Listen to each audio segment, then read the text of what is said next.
Kev Adams vient-il de dévoiler une nouvelle facette de ses talents d'humoriste? Cinéma, télévision, one-man show. Le jeune homme multiplie les projets ces dernières années. Mais s'il compte de nombreux fans, il doit également essuyer des critiques. En effet, les internautes ne se sont pas toujours montrés très tendres avec le comédien. Sur la toile, nombreux sont ceux à avoir pointé du doigt l'humour de Kev Adams. Pourtant, sur Twitter, ses détracteurs lui présentent leurs excuses depuis quelques heures. Une prestation qui a fait l'unanimité et pour cause, ce lundi 3 avril 2023, Kev Adams était l'invité de l'émission Zen, un late show présenté par Maxime Biaggi et Grim Cujo sur Twitch. Et le moins que l'on puisse dire, c'est que ce nouveau numéro a fait l'unanimité. En effet, les internautes ont incontestablement été séduits par l'humour de Kev Adams et ils n'ont pas manqué de le faire savoir.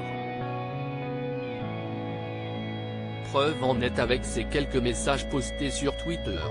Vous l'aurez compris, si les fidèles de Zen avaient des doutes quant à l'invité du jour, ils ont très vite été conquis par Kev Adams, qui leur a visiblement permis de passer une agréable soirée.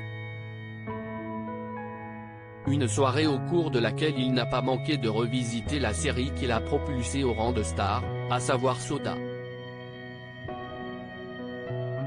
Et si les internautes ont passé un bon moment, il en est de même pour l'humoriste, comme il l'a indiqué sur Instagram. Kev Adams @Instagram que ceux qui ont raté son passage dans l'émission Zen se rassurent, ils pourront bientôt découvrir cet épisode sur YouTube. Nul doute que cette émission devrait battre quelques records. Kev Adams de retour sur scène. Les fans de Kev Adams peuvent actuellement applaudir l'humoriste sur scène. En effet, le comédien est de retour avec un nouveau spectacle baptisé Miroir. Un nom qui n'a pas été choisi au hasard. En effet, comme il l'a récemment confié aux Parisiens, l'ex d'Iris Mittenard a longtemps eu du mal à se confronter à son reflet dans le miroir. J'ai un problème avec mon image que j'ai pu exorciser avec mon métier, mais qui est resté un peu enfoui. C'est un de mes traumatismes d'enfance qui reprend le dessus. Peu importe à quel point je fais des régimes mincis, je me vois toujours gros, par exemple, a-t-il notamment avoué. Et de préciser, si j'ai du mal avec ça, c'est que je ne me trouve pas beau parce que j'étais en surpoids petit, ce qui m'a valu de vivre du harcèlement, c'est la raison aussi pour laquelle je suis monté sur scène.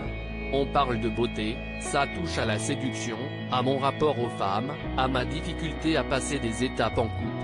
Ce miroir, c'est aussi celui de la société d'image dans laquelle on vit, c'est devenu très important l'image aujourd'hui. Allez-vous applaudir l'humoriste sur scène?